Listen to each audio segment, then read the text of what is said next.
Hey, I'm Unbound Sage today. I'd like to talk about weapon acquisition in Godforge. So let me go for a little bit so we can see here.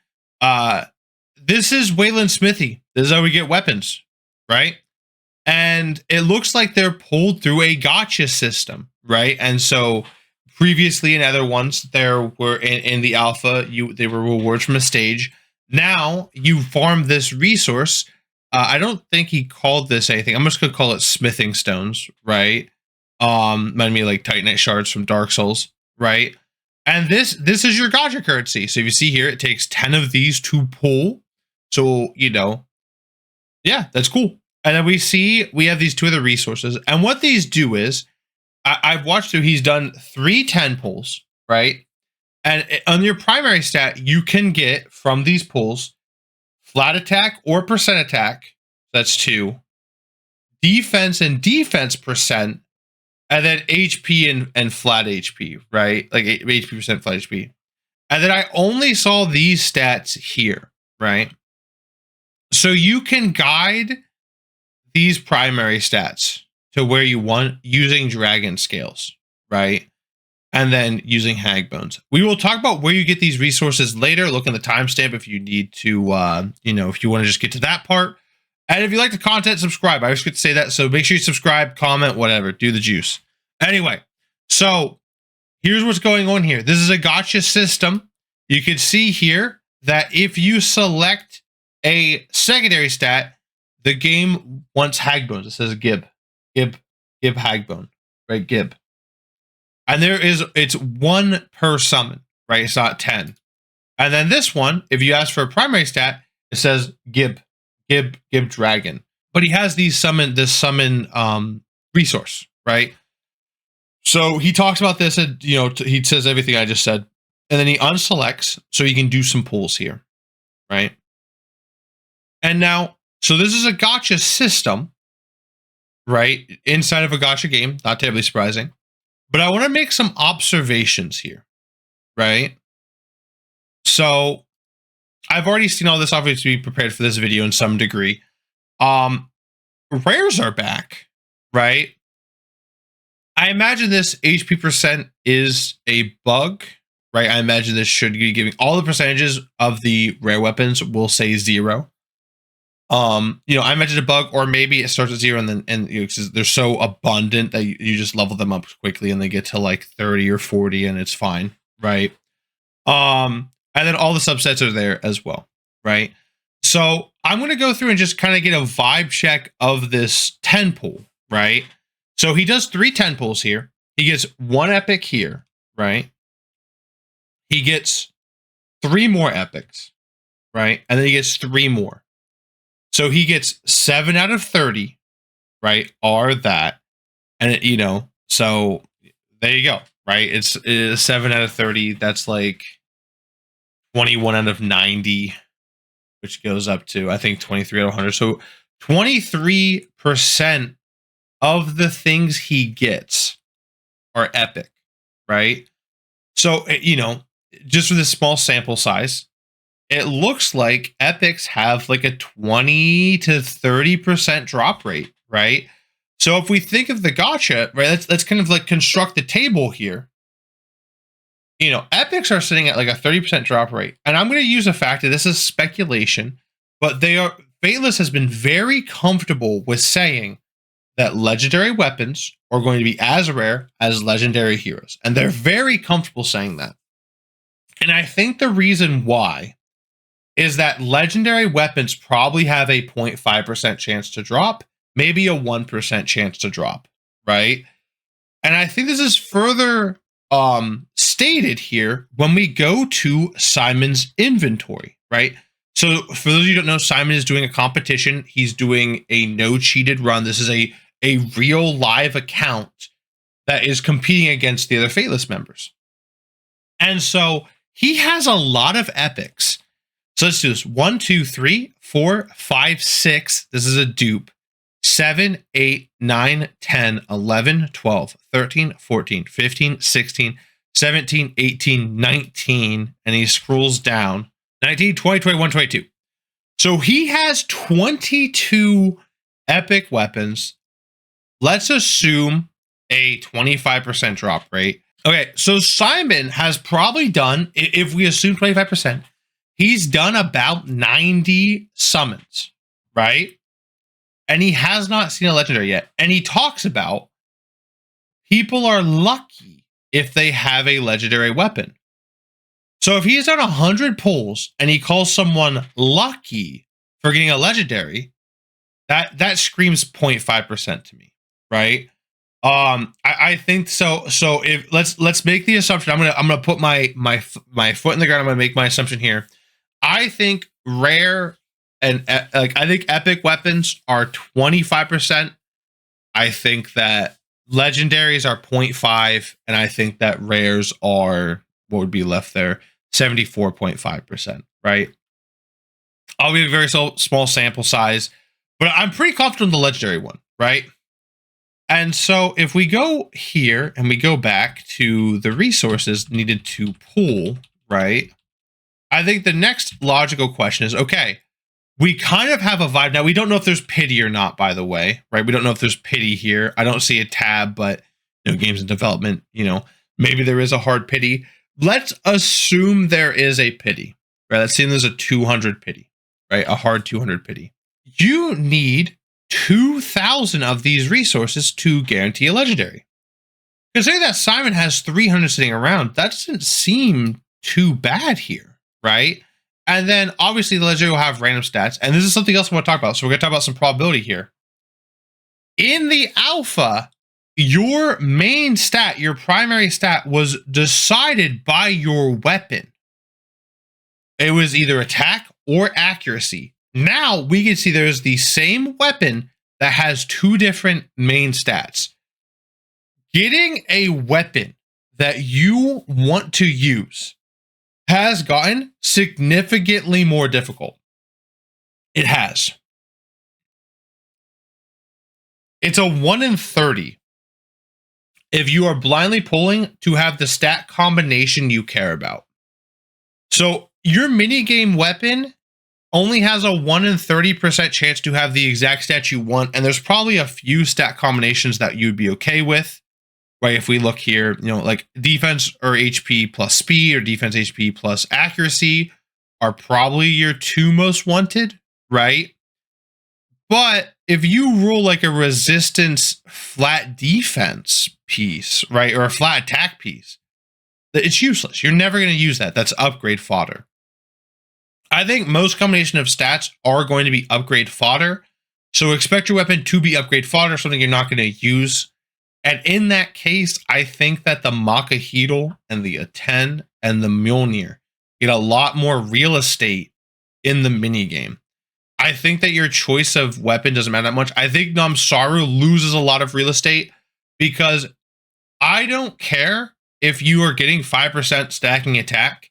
If you get like, an HP resistance thing to a brawler who's going to be using this, that stat doesn't matter. They'd be better off with an epic weapon that gives them relevant stats. And I'm sure we could do the calc of how many buffs you have to give them just to make up for having a Namsaru. I think we want to be looking more long-term now with this information, right? I think Forge Fire still has a special place because it does negate the first instance of damage. That is some trickery. That is some shenanigans. That's still good. But I think that the other ones, I think Excalibur is still quite good as well. Because, most invokers don't care about their stats too much, right? Especially in the early game, you can make do.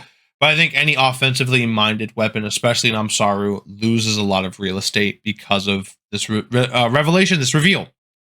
So what that means is, you get every legendary here, right? So this is a little tricky, but when you're pulling for a specific legendary, and I'm sure there's going to be pity, maybe there'll be a way to guide what legendary you get at some point. You don't see it here though. So if I'm going for my Namsaru, right, I want HP crit damage Namsaru, right? So I do HP crit damage. Maybe it's safe to do HP speed because that's more relevant on more stats. Right, that might be a thing we do is just like, okay, you're going to do HP speed. So if you get an Excalibur, you're happy. If you get a Namsaru, you're happy. If you get a whatever, you're happy, right? But later on, you're going to be hunting for this HP crit damage Namsaru, right? And what I'm saying here is there's a lot of RNG, a lot of RNG here. And if you can't get these resources, and if there's not a opinion to know when to use these resources, this could be a pain point. This is where you get weapons, right? So this is what weapons look like for the future. I think getting a legendary weapon will be relatively easy. When we get to the next session, you'll see why I say that. But I think getting a legendary weapon that has the stats that you care about will be more difficult, right? And will take months of gameplay and a little bit of luck to get, which is fine, right? It's a gacha game. We know what we signed up for, right? You make your own deductions here. But that's about how to get these resources now. So we know we need 2,000 of these to get a legendary if they have a pity at 200, similar to stones, or the expected value of 200 if my assumption is correct about just it's a wild assumption. I know, but we're starved for content, man. You get assumptions until we get raw data, right?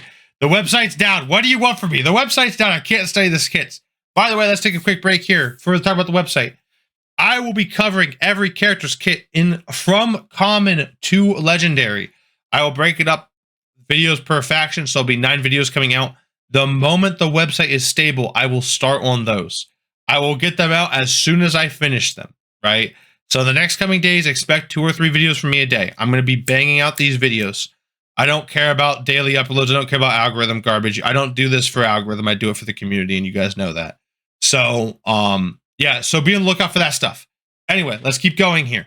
So how do we get these? Let's look ahead, because Simon actually showed us. What we see here, this is the stages, right? There are 5 equipment dungeons. And let's take a little gander at these guys here. The Hag's Hollow and Fafnir are our target guys here. Fafnir and Hag, they drop the same thing. I know you can't see Hag's my dumb head, but they drop the same thing.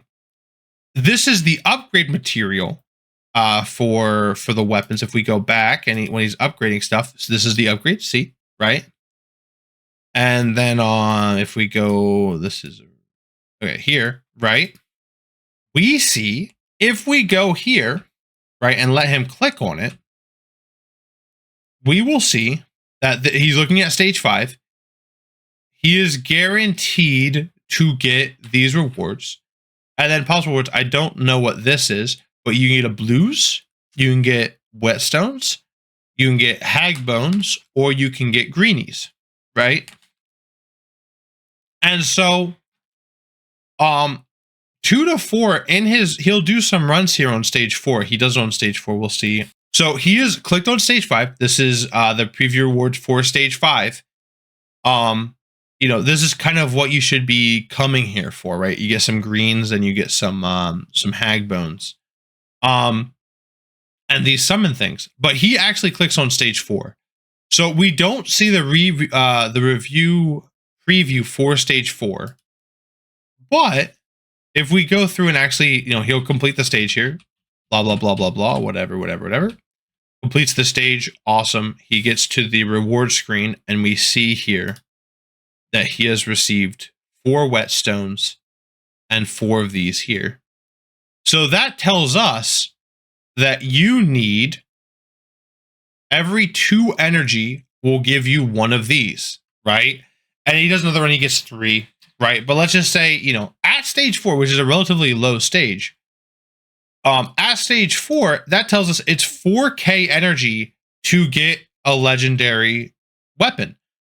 That's a lot, right? But in the meantime, you are also getting these hag bones, and this is a low level. I imagine if we go back to stage select here, let's go back to the stage select. This goes to like what, 15 or something like that, right? I forget. He scrolled down the one time, but it goes like 15, right? If at stage 4, it's only 4K energy for a legendary, I imagine if you can farm stage 12, you'll probably get more of these hag bones and you'll get more of these summons, and I'm sure it'll be more efficient, right? So we know Simon has no hag bones. Now, he could have used them on his previous summons, but I think it is more likely that you probably don't get hag bones until like stage 5, maybe. I couldn't see Simon just using his hag bones. I could see Simon just using his hag bones, right? Maybe trying to get lucky. Maybe we can't make this assumption. but I imagine you'll get more, right? So I'm kind of looking. Let's go back to the overall. This is when he shut off arena here. All right, go back. Time to stop it. Okay, so I imagine what your gameplay here is. You want to get Fafnir and Hag's Hollow quite high when you're doing weapon farming. You'll probably put like 2k energy into Faffy. You'll put Mr. Faffy. You'll put 2k energy into Miss Haggy here. And then you'll have some amount of the dragon scales. I assume they come from Fafnir. That's an assumption on me. But I mean, it's the weapon dungeon. The other weapon dungeon gives you, this weapon dungeon here gives you hag bones. I imagine the dragon weapon dungeon will give you dragon scales. I think that's a pretty safe assumption to make. So I imagine in game, when we're hunting for weapons, you know, you want to push both of these dungeons to some level, right? To get the targeting resources, to get the stats you want. Yeah. I think all in all, this is good information to know. I think it's okay how it's done, but it will be difficult to get a weapon that has the stats you care about, especially since all the weapons want different stats. So when you're pulling, let's say I'm pulling for a Namsaru and I want the HP crit damage. If I pull an HP crit damage a 10, it feels pretty bad. And if I pull like an HP crit damage, you know, like Forge Fire, maybe, right? There are people that can use that. But like if I'm pulling like attack crit damage, because I'm trying to build like a Mjolnir for my damage dealer, that hurts, right? So just be aware of the fact that there is a lot of RNG. It will take you a while to get legendaries if it's the way I predict here. Even though you're getting a legendary, let's say it's 3k energy, like at max level, 3k energy, you get a legendary. Getting the legendary to match the stats up, because you know it's legendary, it's 3k to get a legendary, not the legendary you want. So you're kind of gambling on like, okay, am I gonna finally get my Namsaru with crit damage HP, right? All in all, I'm okay with it, right? It'll take a while. I think legendary weapons should take a while, and then along the way you'll get these epics that'll tide you over. Right, and I think you'll max epics quite quickly. I think in like a month or two, all your main characters will have a maxed out epic weapon that has subsets they care about, and then you'll be pushing to try to get your legendary copies, and one of them having the right substat. So yeah. With that being said, I think that's it for today. There's a lot more to talk about in the game, and I will be releasing more videos. But first on the docket is those hero videos. So, you know, if you guys enjoyed the content, make sure you subscribe. Make sure you comment if you have any suggestions for videos, or you know, something you think I got wrong. I did make a lot of assumptions in this video, right? This is not gospel. This is not you know, there's a lot of like subject to change, and I jumped a lot of hoops here, right? I listened to words that they said months ago, and I'm deducing from that. This isn't cut and dry stuff, man. Right? So, but I think it is reasonable to say, yeah, I think it's reasonable enough to make this video, right, and speculate a little bit. It's been a while since we had a speculation video, so yeah, we'll speculate until the kits come out, and then we'll do some kit reveals. How's that sound, guys? All right, take care. I'll see you later. Bye.